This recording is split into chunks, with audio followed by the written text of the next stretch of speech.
Patrícia, tudo bom, Patrícia? Meu filho tem uma rinite alérgica que não melhora, nariz entupido direto, às vezes sente falta de ar. Já levei em vários médicos, mas nenhum resolve.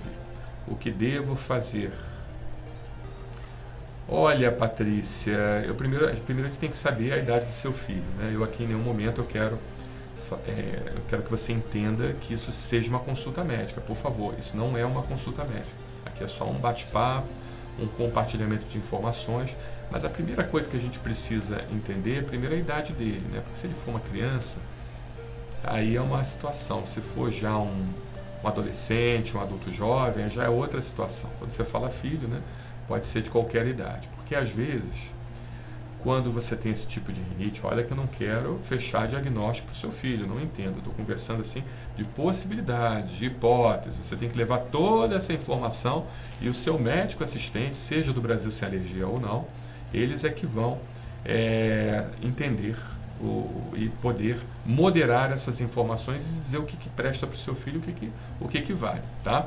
Mas a gente, na nossa experiência clínica, pessoas mais velhas, né, acabam utilizando indiscriminadamente os chamados vasoconstrictores, aqueles remédios de nariz que são, entre aspas, né, maldosamente chamados de milagrosos. Por quê? Porque o vasoconstrictor, quando você usa, você tira o processo inflamatório do nariz e a pessoa começa a respirar assim, que é uma maravilha. Mas o nosso corpo, ele tem uma compensação por isso. Eu vou fazer uma analogia. Se você fizer um torniquete aqui na sua mão, você pressionar ela por pelo menos 1 hora, depois quando você largar, quando você afrouxar esse torniquete, quando você largar a sua mão, ela vai ficar vermelha pra caramba. Eu não recomendo ninguém fazer isso, né? Tá? Mas se você usar um torniquetezinho assim que não bloqueie muito a circulação, mas eu não recomendo isso, porque isso é perigoso, isso pode colocar o seu membro em risco, é muito perigoso isso. Eu estou dando um exemplo para que vocês possam de alguma maneira entender. Ou a pessoa apoia o braço, ou apoia a mão, ou de alguma maneira diminuir o fluxo de sangue para um determinado membro. Você vê que existe uma compensação do seu organismo chamada compensação vasodilatação reativa. E essa vasodilatação reativa aumenta muito o fluxo de sangue, muito mais do que foi restrito, do que foi realmente bloqueado, entende? É a chamada vasodilatação reativa. Então a mesma coisa acontece no remédio nariz. Quando você joga o remédio nariz, ele vasocontrai, ele contrai os vasos. Então, contraindo os vasos, diminui o edema, diminui o inchaço e a pessoa, então, ela respira melhor. Só que quando ele vai parando o seu efeito, acaba havendo a chamada vasodilatação reativa. Ou seja, o organismo ele tenta compensar todo o tempo que aquele nariz ficou contraído, né? Então, os vasos, eles vasodilatam reativamente e aquilo ali, então, causa um inchaço maior ainda do que você tinha. Aí o que você vai fazer? Vou usar mais remédio. Então, em vez de usar uma gotinha, vou usar 2. Aí no dia seguinte usa 3, 4, 5. Daqui a pouco a pessoa está utilizando 1 vidro de remédio a cada 3 dias.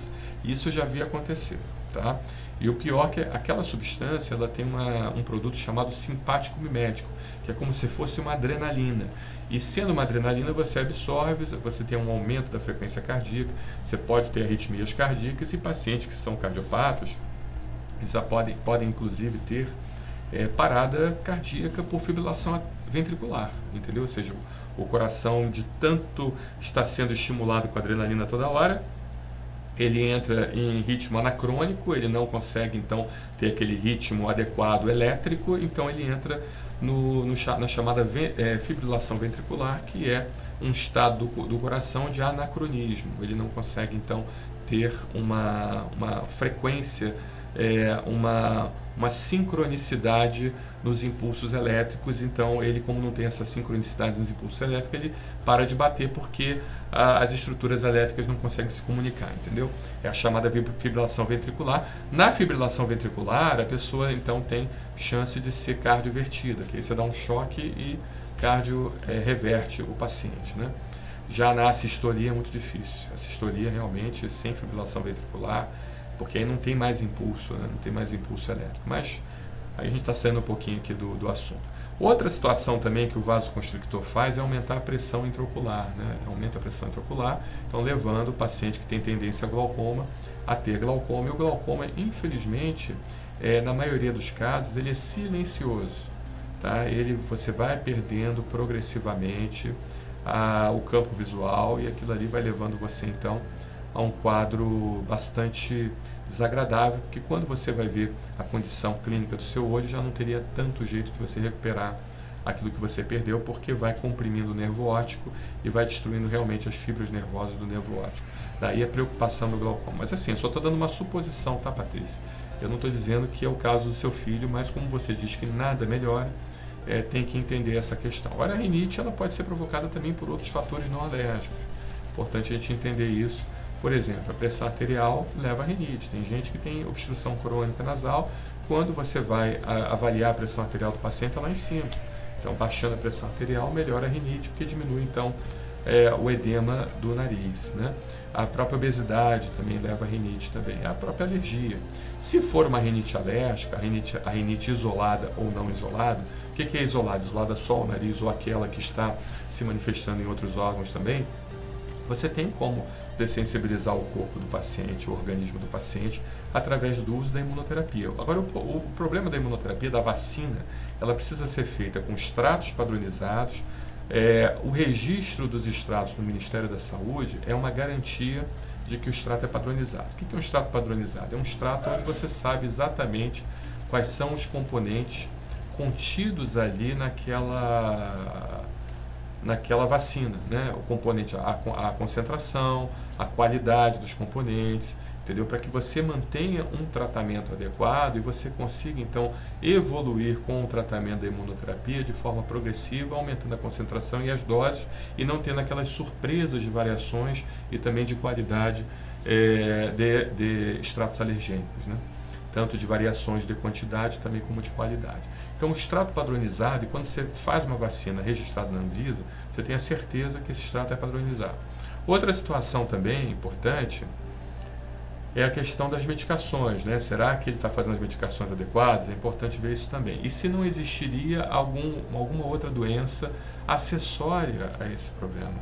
Algum pólipo nasal, algum cisto de retenção, alguma secreção em seios da face, alguma coisa realmente que esteja piorando o quadro clínico da rinite e que faça com que, então, a fonte de produção de inflamação da rinite, ela continue ainda ativa. Se você não cortar o mal pela raiz, se você não secar a fonte de inflamação, né, não adianta nada. Então, avaliar os seios da face, avaliar frontal, o maxilar, o esfenoidal, avaliar também o pulmão, avaliar inclusive até o estômago. A gente sabe que o paciente que tem doença do refluxo gastroesofágico pode ter a possibilidade de processo inflamatório em vias aéreas superiores e isso leva também a rinite, é outra possibilidade, também com a broncoespasmo, com a bronquite também. Tá bom? Então, Patrícia, tentei te dar uma dica. Por enquanto, acesse a nossa playlist sobre o controle ambiental. É muito importante que você acesse e siga todas as orientações de controle de ambiente que vão te ajudar muito. Tá bom, Patrícia? Muito obrigado pela sua pergunta.